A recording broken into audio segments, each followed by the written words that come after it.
Rameswaram cafe bomb blast ಪ್ರಕರಣಕ್ಕೆ ಸಂಬಂಧಪಟ್ಟಂತೆ ತನಿಖೆ ಅಂತೂ ಚುರುಕುಗೊಳ್ತಾ ಇದೆ. ಇಲ್ಲಿ ತನಕ ಆರೋಪಿಯ ವಿಚಾರಕ್ಕೆ ಸಂಬಂಧಪಟ್ಟಂತೆ ಎನ್ಐಎ ಅಧಿಕಾರಿಗಳು ತುಟಿಕ್ಪಿಟಿಕ್ಕಂತ ಇಲ್ಲ. ತಮ್ಮದೇ ಆದಂತಹ ನೆಟ್ವರ್ಕ್ ಅನ್ನ ಬಳಸಿ ಬಳ್ಳಾರಿಯಲ್ಲೂ ಕೂಡ ಬೀಡು ಬಿಟ್ಟಿದ್ದಾರೆ ಎನ್ಐಎ ಟೀಮ್. ಯಾಕಂದ್ರೆ ಲಾಸ್ಟ್ ಶಂಕಿತನ ಸಿಸಿಟಿವಿ ಫುಟೇಜಸ್ ಇಲ್ಲಿ ಪತ್ತೆ ಆಗಿತ್ತು ಅನ್ನೋ ಹಿನ್ನೆಲೆಯಲ್ಲಿ ಇಲ್ಲಿ ತೀವ್ರ ಹುಡುಕಾಟವನ್ನು ನಡೆಸ್ತಾ ಇದ್ದಾರೆ. ಏನಾದರೂ ಲೀಡ್ ಸಿಗಬಹುದಾ ಅಂತ. ಮತ್ತೊಂದು ಕಡೆಗೆ ಜೈಲಿನಲ್ಲಿರುವಂತಹ ಬಳ್ಳಾರಿ ಮಾಡ್ಯೂಲ್ನ ಶಂಕಿತ ಉಗ್ರರನ್ನ ಕೂಡ ವಿಚಾರಣೆಗೆ ಪಡೆಯಲಾಗಿದೆ. ಆಲ್ರೆಡಿ 4 ದಿನ ಕಸ್ಟಡಿಗೆ ಪಡೆದು ಹೆಚ್ಚಿನ ವಿಚಾರವನ್ನ ಕಕ್ಕಿಸೋ ಪ್ರಯತ್ನವನ್ನ ಕೂಡ ಮಾಡಿದ್ದಾರೆ. ಕೆಫೆ ಬಾಂಬರ್ಗಾಗಿ ಕಲಬುರಗಿ, ಮಂಗಳೂರಿನಲ್ಲಿ ಕೂಡ ಶೋಧವನ್ನು ನಡೆಸಲಾಗಿದೆ. ಕಲಬುರಗಿ ರೈಲ್ವೆ ನಿಲ್ದಾಣದಲ್ಲೂ ಕೂಡ ಎನ್ಐಎ ಅಧಿಕಾರಿಗಳು ಪರಿಶೀಲನೆ ನಡೆಸಿದ್ದಾರೆ. ರೈಲ್ವೆ ಸ್ಟೇಷನ್ನ ಸಿಸಿಟಿವಿಗಳನ್ನ ಕೂಡ ಎನ್ಐಎ ಅಧಿಕಾರಿಗಳು ಪರಿಶೀಲನೆ ಮಾಡಿದ್ದಾರೆ. ಬಳ್ಳಾರಿಯಿಂದ ನೇರವಾಗಿ ಕಲಬುರಗಿಗೆ ಎನ್ಐಎ ಟೀಮ್ ತೆರಳಿದೆ. ಹಳೆ ಜೇವರ್ಗಿ ರಸ್ತೆಯ ಲಾಡ್ಜ್ಗಳಲ್ಲೂ ಕೂಡ ಎನ್ಐಎ ಅಧಿಕಾರಿಗಳು ತಲಾಶ್ ನಡೆಸಿದ್ದಾರೆ. ಇಷ್ಟು ಮಾತ್ರ ಅಲ್ಲ, ಕರಾವಳಿಯ ಸಮುದ್ರ ಪ್ರದೇಶದಲ್ಲೂ ಕೂಡ ಬಾಂಬರ್ಗಾಗಿ ಹುಡುಕಾಟವನ್ನು ನಡೆಸಿದ್ದಾರೆ.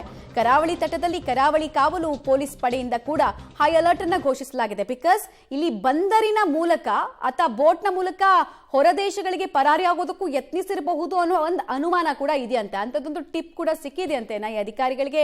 ಹೀಗಾಗಿ ಬಂದರು ನಗರಿಯಲ್ಲೂ ಕೂಡ ಸದ್ಯಕ್ಕೆ ಪರಿಶೀಲನೆ ತಲಾಶ್ ರಾಜ್ಯದ ಮೂಲೆ ಮೂಲೆಯಲ್ಲೂ ಕೂಡ ನಡೀತಾ ಇದೆ. ವಿವಿಧ ರಾಜ್ಯಗಳಲ್ಲೂ ಕೂಡ ಈಗಾಗಲೇ ಈತನಿಗಾಗಿ ಸರ್ಚ್ ಆಪರೇಷನ್ ಕಂಟಿನ್ಯೂ ಆಗ್ತಾ ಇದೆ. ಡೀಟೇಲ್ಸ್ ಕೊಡ್ತಾರೆ ಉಮೇಶ್, ನೇರ ಸಂಪರ್ಕದಲ್ಲಿ ಜಾಯ್ನ್ ಆಗ್ತಾರೆ. ಉಮೇಶ್, ಇಲ್ಲಿ ತನಕ ಎನ್ಐಎ ಅಧಿಕಾರಿಗಳಿಗೆ ಸಿಸಿಟಿವಿ ಫುಟೇಜಸ್ ಬಿಟ್ರೆ ಹೇಳ್ಕೊಳ್ಳುವಂತಹ ಲೀಡ್ಗಳು ಏನಾದರೂ ಸಿಕ್ಕಿದೆಯಾ? ಏನ್ ಮಾಹಿತಿ ಸಿಗ್ತಾ ಇದೆ? ಇನ್ಸೈಡ್ ಇನ್ವೆಸ್ಟಿಗೇಷನ್ ಡೀಟೇಲ್ಸ್ ಏನ್ ಲಭ್ಯ ಆಗ್ತಾ ಇದೆ ಅಂತ? ಮಮತಾ, ಬೆಂಗಳೂರಿನ ರಾಮೇಶ್ವರ ಕೆಫೆಯಲ್ಲಿ ನಡೆದಂಥ ಬ್ಲಾಸ್ಟ್ ಪ್ರಕರಣಕ್ಕೆ ಸಂಬಂಧಪಟ್ಟ ಹಾಗೆ ಪ್ರಾಥಮಿಕ ಹಂತದಲ್ಲಿ ಒಂದಷ್ಟು ಸಿಸಿಟಿವಿ ಫುಟೇಜ್ಗಳು ಸಿಕ್ಕಿದ್ವು, ಮತ್ತೆ ಒಂದಷ್ಟು ಲೀಡ್ ಕೂಡ ಸಿಕ್ಕಿತ್ತು. ಆದರೆ ಯಾವಾಗ ಶಂಕಿತ ಉಗ್ರ ಏನಿದ್ದಾನೆ, ಉಗ್ರ ಬಳ್ಳಾರಿ ರೀಚ್ ಆದ ನಂತರದಲ್ಲಿ ಆತನ ಚಲನವಲನಗಳ ಬಗ್ಗೆ ಎನ್ಐಎ ಅಧಿಕಾರಿಗಳಾಗಿರ್ಬೋದು, ಸಿಸಿಬಿ ಅಧಿಕಾರಿಗಳಿಗೆ ಯಾವುದೇ ಮಹತ್ವದ ಸುಳಿವು ಸಿಗ್ತಾ ಇಲ್ಲ. ಆ ನಿಟ್ಟಿನಲ್ಲಿ ನಿನ್ನೆ ಕೂಡ 2 ವಿಡಿಯೋಗಳು ರಿಲೀಸ್ ಮಾಡಿದ್ರು.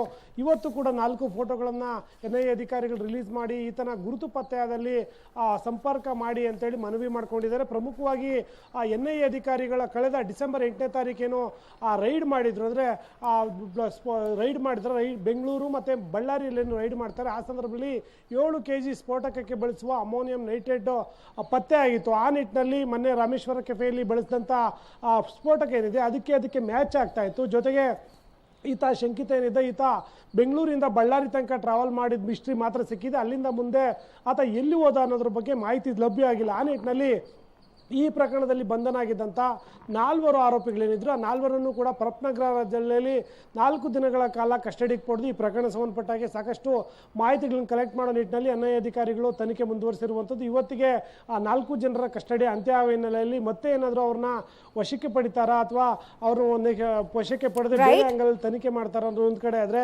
ಈಗಾಗಲೇ ಏನು ಜಂಟಿಯಾಗಿ ತನಿಖೆ ಮಾಡ್ತಾ ಇದೆ ಸಿಸಿಬಿ ಮತ್ತು ಎನ್ಐಎ. ಈಗ ಎನ್ಐಎ ಅಧಿಕಾರಿಗಳು ತನಿಖೆ ಮುಂದುವರಿಸಿದ್ರೆ ಸಿಸಿಬಿ ಅಧಿಕಾರಿಗಳು ಬಹುತೇಕ ತನಿಖೆಯಿಂದ ಹಿಂದಕ್ಕೆ ಬಂದಿರುವಂತದ್ರ ಬಗ್ಗೆ ಮಾಹಿತಿ ಲಭ್ಯ ಆಗ್ತಾ ಇರುವಂತದ್ದು. ಮಮತಾ.